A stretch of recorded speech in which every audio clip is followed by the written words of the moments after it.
welcome back to my channel. This is me, Celine, and yes, for today's video, it's a Q&A video. I'm so pretty excited for that and to answer your questions. Yes, I'm so excited to answer your questions.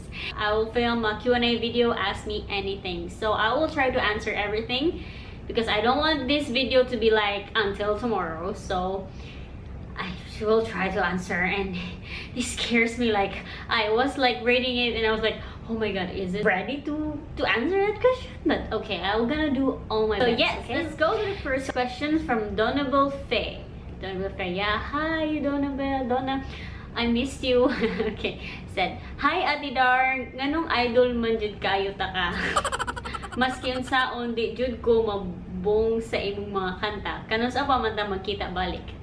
Oh my god, well, your first question, I don't know. Nganong idol kapon ko niyo. Oh my god, it's been a while, right? Like, dugay na kayo ta nga wala sa kan nga dugay na kay ta nagkailad kay tungod lang sa akong mga songs. So I know I really miss you and all the bondings with and kanusta pa mata magkita balik. I'm not really sure when I'm going back to Bohol, so I'm not really sure. I'm so sorry, but yes, someday magkita ang mamalag. Okay, don't worry. Next question kay Api Chick.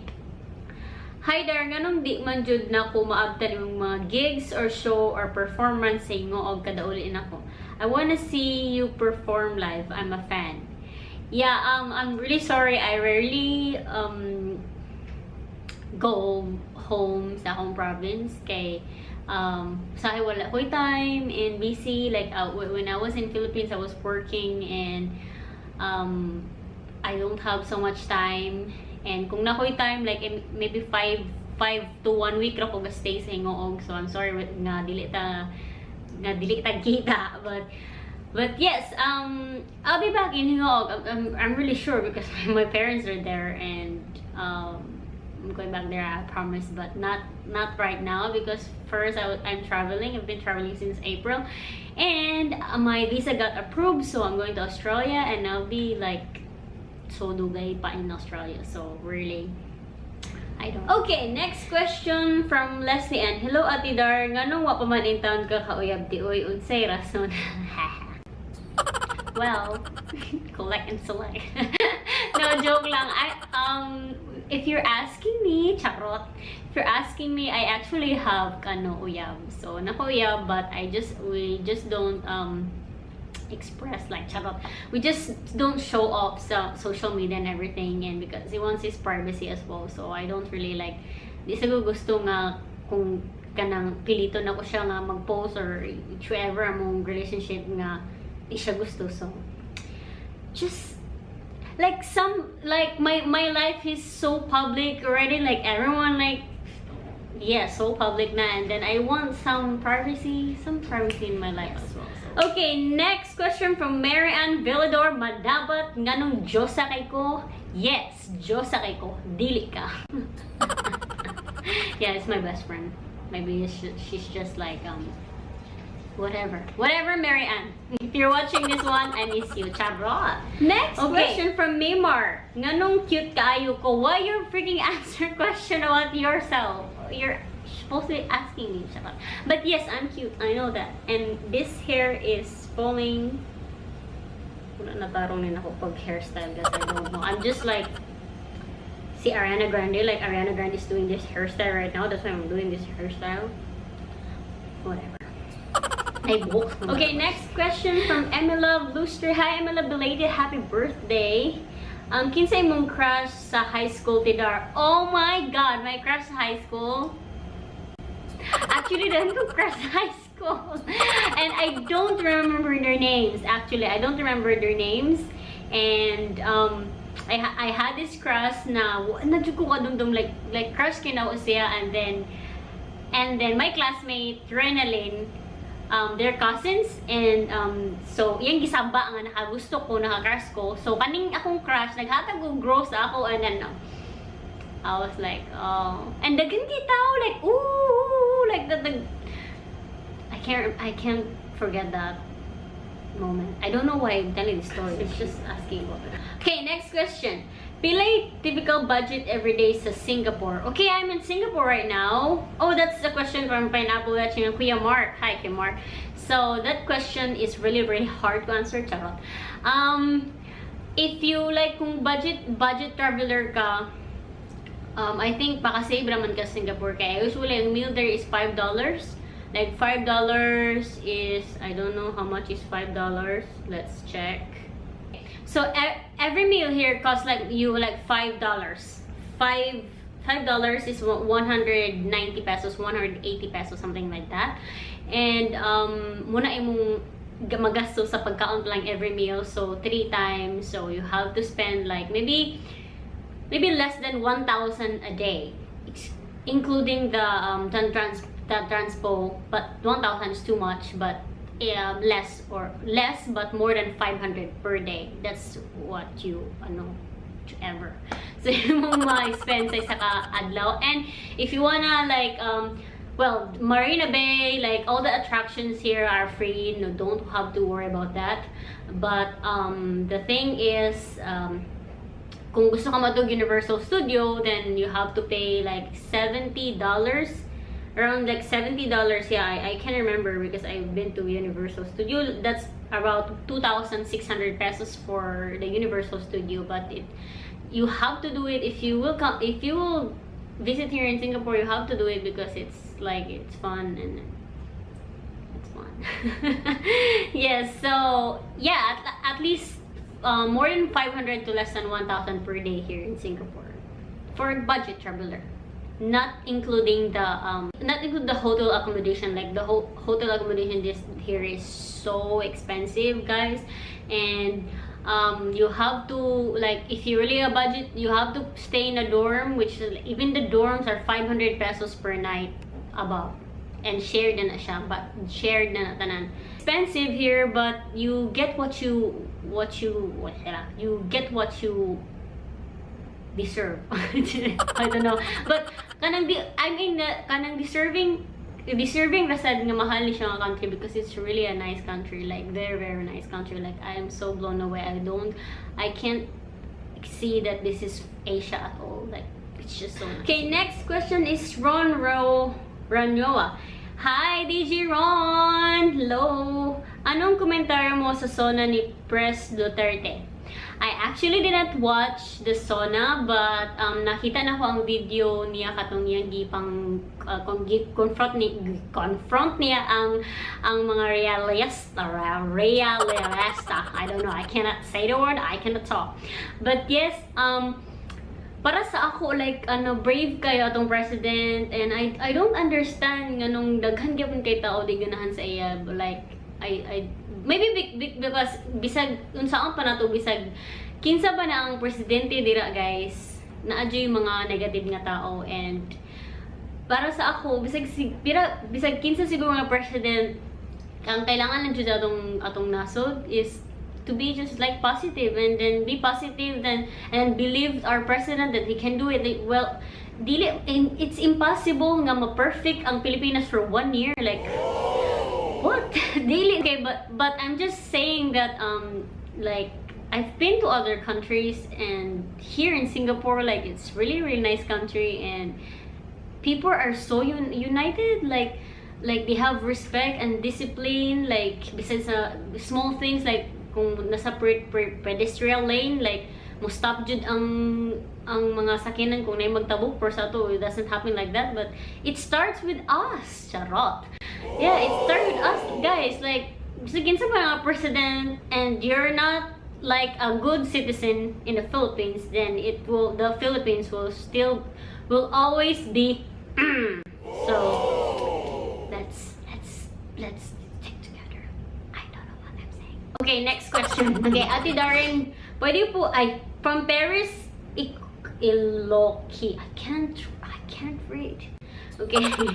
Ate Darren, pwede po ba ma-meet ka in person? Unsay kay mong na-finish o unsay work nimo? Pa-shout out na din po, Ate Darren. Hello! Ma-meet in person. Yes, if I will go back to Philippines, maybe I'll have a singing meet and greet again. I don't know. I'm not that famous.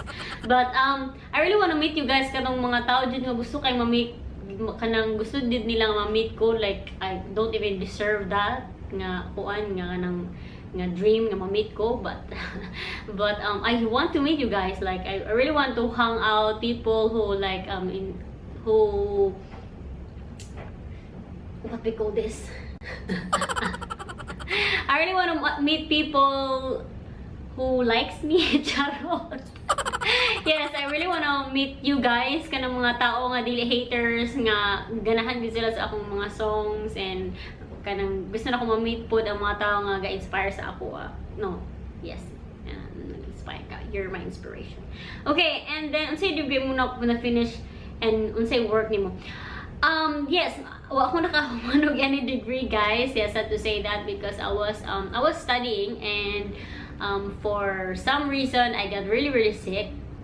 I got kidney problems, so I stopped. And then when I want to study again, when I had a chance to study again, there's like the problem, like na mga problemas, mga kinabuhi nato, there is mga kalibutan.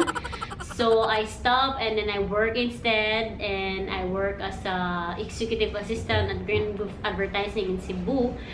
And then after that, nag-close ang company, so I moved to Bohol kay ang katong boss na ko before is boss po siya sa Bohol, and I started singing in Bohol. But I will study again in Australia, so I'm so excited for that. It's never too late. It's never too late. Bisa pag 50 years old ka, nararamdaman eskwela. Okay, next is stems kabasa Giyalay. Why you're so gorgeous po? Charot. How to be you po? Charot. When I can meet you? Charot. I'm a fan of yours. How did you travel? Na kinaya mo lang talang ikaw lang. Hope po makita kita. Yes. How do you travel? I just pack my bag and go.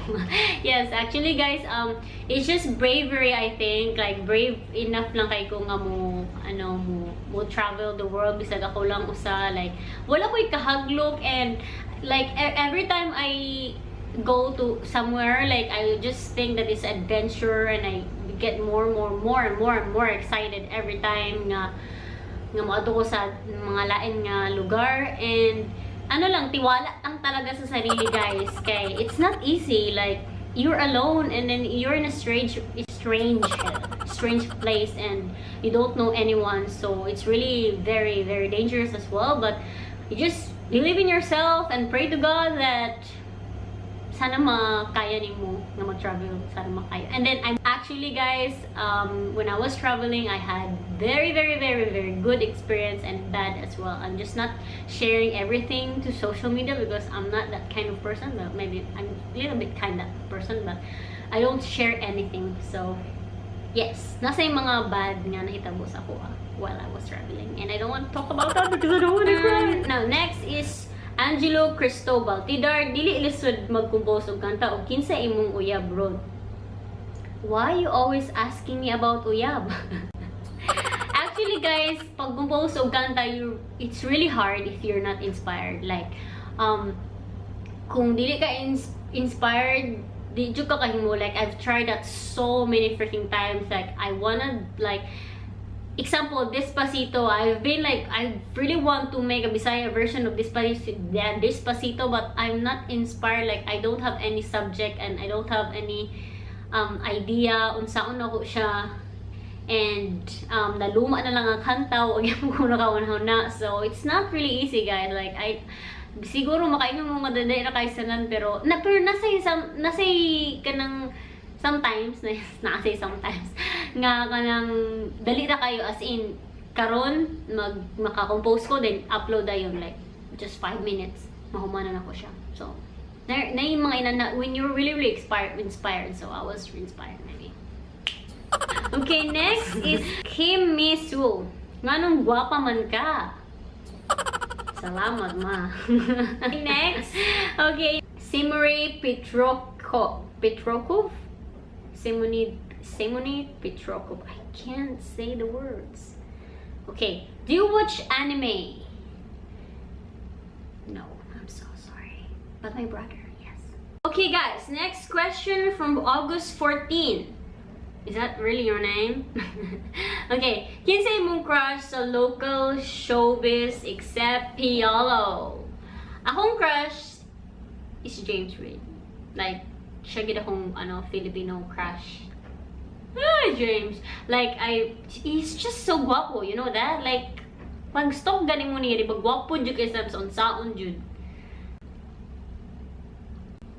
Okay, the last question. Yes, last question again, guys. From Nicole Midado.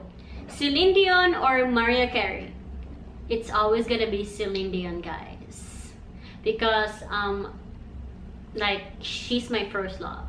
Like, she is literally my first love. Before Ariana Grande and before anything else.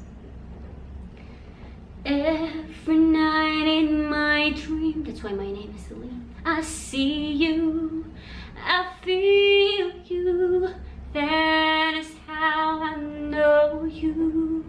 Go on, near, far, wherever you are, I believe. So yeah, Celine Dion, guys, that will be all for this video. Thank you so much sa inyong mga question, and I really hope that you subscribe to this channel and like this video, and comment down below if you still have any question, because I think I'm gonna do Q&A every week, because I really love doing this stuff. Like, I don't know why, I just love Q&A question. It's so easy to edit. Yes, so thank you and goodbye, guys. Love you.